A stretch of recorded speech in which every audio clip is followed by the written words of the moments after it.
So this morning I woke up to my wife listening to John Piper. I was still half asleep when I heard him say, Sanctification is happening wherever the words of Jesus are being obeyed.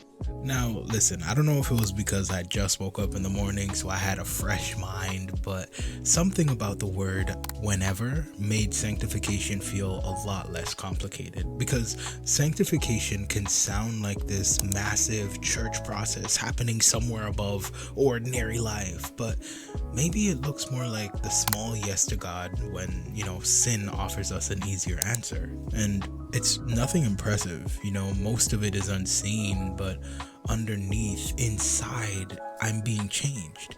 I can't help but think about Martha, who was doing all these things for Jesus, but because she was doing so much, she became distracted to actually be with him. I think of the older brother who stayed at home, working, obeying, but underneath it all, he was keeping score.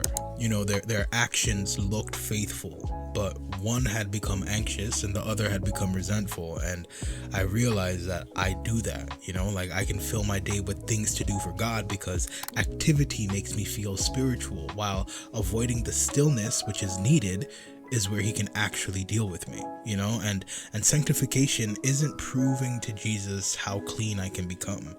It's just sitting at his feet and letting him wash what I can't clean, and then getting up and taking his word seriously.